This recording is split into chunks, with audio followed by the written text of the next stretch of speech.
A tener la presentación de Paola Girón. Paola Girón es urbanista, investigadora y académica del Instituto de la Vivienda de la Universidad de Chile. Es la coordinadora del programa de doctorado de Territorio, Espacio y Sociedad de la Facultad de Arquitectura y Urbanismo de la Universidad de Chile, de la cual muchos y muchas de ustedes participan. Y es la directora del Núcleo Milenio de Movilidad y Territorios. Pero les voy a contar un poquito, quizás desde cómo iniciamos este tema del sombreo.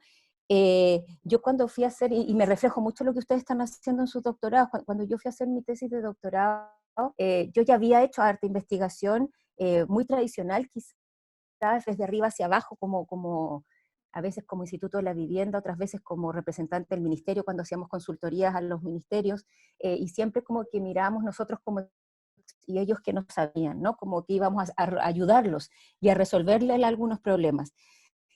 Y cuando empecé a hacer mi doctorado fue como critiqué mucho todo lo que había hecho antes, y ahora me estoy reconciliando harto con lo que hacía antes, pero en ese momento era cómo empezar a hacer un trabajo quizás más colaborativo por algún momento, pero quizás más horizontal. Eh, y quizás mi única principal recomendación del momento en el que están varios haciendo doctorado a partir de mi experiencia fue compartir lo más posible con distintas personas. Entonces les voy a contar un poco desde el comienzo del proceso de doctorado. Como les decía, yo no sabía mucho lo que era etnografía, no sabía lo que era un enfoque etnográfico, y también compartir con mis amigos antropólogos fue muy útil, también asistir a muchos talleres de desarrollo de etnografías donde preparaban a los estudiantes a ir a terreno. Em, Adopté esta técnica del sombreo. Yo no sabía que se llamaba sombreo. En uno de los acompañamientos que hice, que estaba, debe haber sido este mismo, esta pareja que yo estaba acompañando, y los acompañé de manera separada y varias veces. Entonces, ya esta vez cuando lo estaba acompañando, ellos empezaron a tomar de la mano y a besar, y él le decía a ella, ya, oye, no, mira que está la Paola atrás. Y ella le dijo, ay, no, pero si es la sombra, no importa, no pasa nada, porque ya llevaba mucho tiempo acompañándolos. Entonces, y ahí entonces yo le puse ese nombre. Y después empezamos a ver que sí, que habían en el mundo del marketing, por ejemplo, que existía esta manera de hacer sombreo, que era acompañar o más bien ciegamente a personas que se movían o que hacían cosas. Eh, pero como este giro de la movilidad también, como plantea Walter, implica un giro en las metodologías. Lo que sí, esta investigación doctoral se sitúa quizás en la discusión que se llevaba a cabo en ese momento en Chile, que tenía que ver con segregación residencial. Esto ya hace harto tiempo. Yo tenía una mirada muy crítica al enfoque de los estudios urbanos que homologaban toda la desigualdad a segregación residencial. Y en ese momento se discutía que vivir próximos era la solución, entonces poner conjuntos de vivienda de altos ingresos al lado de los pobres podía generar mayor integración social. Esa era la discusión en ese momento. Y yo pensaba que no era eso lo que sucedía, y que sucedía otra cosa, pero que había que adaptar los enfoques para poder observar la desigualdad. Entonces, lo principal que hice en ese momento era sombrear a las personas en sus viajes cotidianos como una manera de comprender las prácticas de movilidad cotidiana. Estos fueron los conjuntos que yo seleccioné. Conjuntos de ingresos bajos, Santa Teresa, de medios, Jardín Alto, Jardines de la Viña, que era un conjunto de ingresos medios altos, y además algunas viviendas de muy altos ingresos en Locaña. Al final, estas dos últimas no lo utilicé tanto porque gran parte de lo que yo hice tenía que ver con los tres primeros. Y lo que hice, después de todo el trabajo de levantamiento de información, que ahora les voy a explicar cómo se observa y qué es lo que se levanta, y quizás fue lo más útil para mí, fue contar la historia de cada una de estas personas, buscar una manera en que pudiera contar y sintetizar la vida cotidiana que ellos viven todos los días, y utilicé estos mapas tiempo-espacio. Y ahí me fui entrando en el tema de la vida cotidiana, que no me servía mucho entender fragmentos de la experiencia o fragmentos del espacio, sino que era el continuum entero de todo el día lo que me servía para poder desarrollar lo que yo quería. Entonces, y cada una de estas historias tenía su complejidad y su diversidad y distintas especificidades. Yo los escogí principalmente por la diversidad de ingresos, principalmente. El acceso a cada uno de estas familias fue complejo. Como yo les decía, había tenido mucha experiencia en terreno, pero sobre todo en conjuntos de vivienda social, donde principalmente entrábamos como a ayudar, esa era la lógica. Y en este caso el acceso y la empatía que había que generar era muy distinta, y había que, no sé, como situarse en el contexto y explicitar muy bien lo que se estaba haciendo, porque había que entrar con mucha confianza, porque yo los acompañaba, son trabajos de campo muy, muy intensos, donde yo entraba mucho a sus familias, pasaron muchas cosas con ellos, yo dormí siestas en casa de gente, en algunos casos cocinaba con ellos, los acompañaba todo el día, entonces era muy, muy intenso, y la parte del acceso fue importante. Con las personas de ingresos bajos, al principio, la primera llegada era muy fácil, pero hacer todo el trabajo fue muy, muy difícil, mientras que las personas de ingresos altos, la primera entrada fue difícil, pero ya una vez que ya entré al condominio, porque no era tan fácil entrar a estos condominios sociales, o de condominios de altos ingresos, una vez que tuve acceso a una familia ya fue mucho más fácil. Y ahí con ellos fue relativamente fácil compartir, y entonces con cada uno la experiencia fue muy distinta. Las entrevistas previas, ellos también cuentan, usamos bitácoras, usamos distintas cosas para que cuenten cómo es su viaje, pero nada se compara al viaje en sí mismo. Ellos dicen cosas, pero algo que hemos aprendido, y por eso es tan importante observar las prácticas, y utilizamos teoría de prácticas aquí para observar la práctica de habitar. Por ejemplo, muchas veces dicen que no evaden y sí evaden, muchas veces dicen que no comen en el auto y comen en el auto, dicen que se demoran 5 y se demoran 20, dicen que muchas cosas de las que dicen no son las mismas de las que hacen, así es que esta práctica o esta mirada desde las prácticas es muy importante, y de la vida cotidiana, cómo la vida cotidiana se va uniendo a través de sus cuerpos. Pero hemos trabajado sobre las espacialidades diferenciadas, sobre el espacio público desde la movilidad, como el concepto de trayecto nos ha sido muy útil, eso lo trabajamos a nivel de planificación urbana sobre todo, en el MOVI trabajamos mucho de eso, la movilidad interdependiente, qué pasa con los niños sobre todo y los adultos mayores, y los temas de cuidado, los lugares móviles, transientes y fluidos, cómo sucede esa lugarización en movimiento, mucho sobre cuerpo, corporalidad, y el movimiento, la ampliación del cuerpo a través de las tecnologías y los teléfonos celulares, pero también las bicicletas o los objetos con los que uno se mueve, las infraestructuras móviles y humanas. De hecho, la próxima semana tenemos un taller sobre eso. El urbanismo fragmentador, que es nuestra como propuesta de cómo los planificadores urbanos fragmentan el territorio y los habitantes lo surcen y lo unen.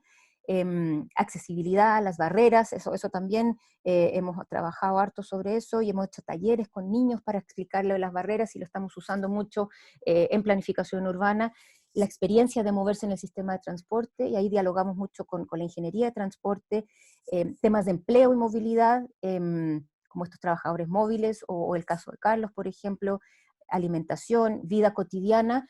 Para nosotros la vida cotidiana surge como un enfoque muy potente para poder entender la ciudad, los cuidados y las ciudades que cuidan, estamos trabajando últimamente, el habitar en borde, el empleo en movimiento, el habitar cotidiano, y últimamente nuestra propuesta tiene que ver con el urbanismo situado, que también los podemos ver.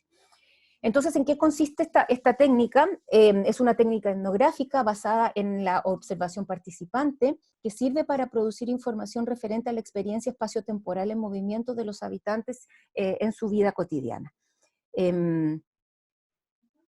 Entonces lo que hacemos es a partir del acompañamiento, que las personas saben que los estamos acompañando, como les decía, nosotros los entrevistamos previamente, saben exactamente, tienen que entender, y es importante que entiendan. Yo siempre les pregunto que le expliquen a otra persona para poder entender qué es lo que implica. A partir de sus trayectos diarios se buscan identificar interacciones significativas, es decir, momentos durante el viaje, prácticas e instancias que para ellos son significativas. Y ahí lo que intentamos es mapear la espacialidad de este movimiento. Para nosotros el espacio es fundamental, la relación de cuerpo con el espacio es muy importante desde las propias personas, incluyendo las emociones, la corporalidad, la materialidad, las cosas, los trayectos, significados, las estrategias. Entonces, no es solo importante destacar el tipo de espacio que hay, es decir, no es solamente que hay árboles, por ejemplo, sino cuál es la espacialidad que se produce desde la experiencia del habitante, es decir, la relación que hay entre la persona y el espacio donde está habitando. Em, entonces, esta estrategia, la primera parte que tiene que ver con el acceso, y creo que Luis Iturra habló mucho sobre eso, es muy complejo em, eh, eh, como entender de lo que uno quiere hacer, porque, como les decía, es entrar en la vida íntima de las personas, y hay que desarrollar una empatía, afecto, cercanía, situarse también, trabajar muy horizontalmente, explicar muy bien, y explicar desde dónde uno viene también. Luego las entrevistas y el acercamiento a la práctica inicial implica conocer la composición familiar, las rutinas, el día típico, dónde y cómo se mueven, con quién, la gestión de la vida, qué es lo que hacen las personas cotidianamente, las barreras que ellos detectan. Y ahí usamos distintas cosas dependiendo del proyecto y dependiendo de la situación también. A mí me gustan mucho las bitácoras porque ayudan como a ordenar un poco y más bien a generar una situación de que ellos al completar una ficha van contando mucho más de lo que lleva la ficha. Pero también hacemos mapas, hemos hecho dibujos y algunos dibujos nos han servido mucho para entender y otros también han servido mucho para discutir cosas. Y luego está el mombreo, que es este acompañamiento durante el trayecto de ida y de vuelta, y independiente de lo que las personas, a ver, lo que es todas las movilidades que suceden durante un día. Si la persona va a trabajar al centro, por ejemplo, y luego no salen todo el día de su trabajo, nosotros esperamos hasta que salgan en la tarde, pero si todo el día se pasa moviendo, el acompañamiento es todo el día. Hemos tenido casos de personas que salen a las 6 de la tarde y vuelven a las 3 de la mañana, entonces el acompañamiento es durante todos esos momentos en que se están moviendo. Eh, y las distintas detenciones durante el día. Y ahí lo que observamos, y es muy importante el material con el que nosotros trabajamos, eh, nosotros armamos kits de viaje, entonces tenemos cuadernos, tenemos lápices, cámaras, teléfonos, ha evolucionado mucho las formas que nosotros hacemos investigación a partir de los teléfonos, antes no los usábamos tanto, pero ahora se puede grabar, se puede usar el teléfono de una manera mucho más fácil. Y ahí vamos armando bitácoras de viaje, dibujos, fotografías, videos, los GPS ayudan mucho a veces, pero más que hemos dejado un poco de georreferenciar, más útil ha sido entender el trayecto, más que la precisión, es comprender la vida. Y luego hay una sesión generalmente de cierre o varias sesiones de cierre para discutir el material sobre el que se viajó, porque muchas veces sucede que en el sombreo, como son situaciones tan intensas y son desgastantes, es un día que parece poco, pero es muy intenso, no se alcanza a conversar las cosas que se vieron. Entonces después se tiene otra sesión para discutir sobre el material que surge. Entonces, lo que hacemos en estas etnografías, ¿qué es lo que observamos y qué es lo que producimos? El resultado final de este trabajo son relatos de la movilidad cotidiana a partir de los trayectos de viaje, destacando las interacciones significativas que suceden antes, durante y después del viaje a partir de la relación de estos elementos.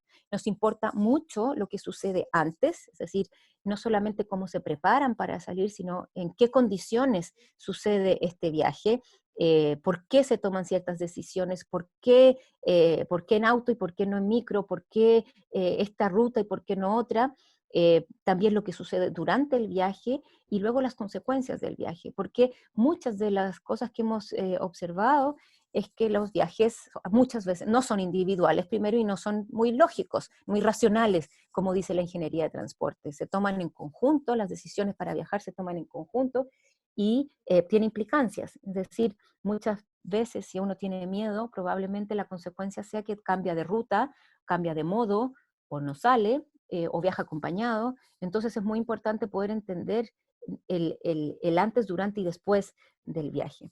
Entonces, ¿qué observamos cuando observamos los cuerpos, por ejemplo? Es el cuerpo físico, pero también la ropa, los peinados, cómo se mueven, el sentido, todos los sentidos, el tacto, el olfato, visión, el gusto, la audición.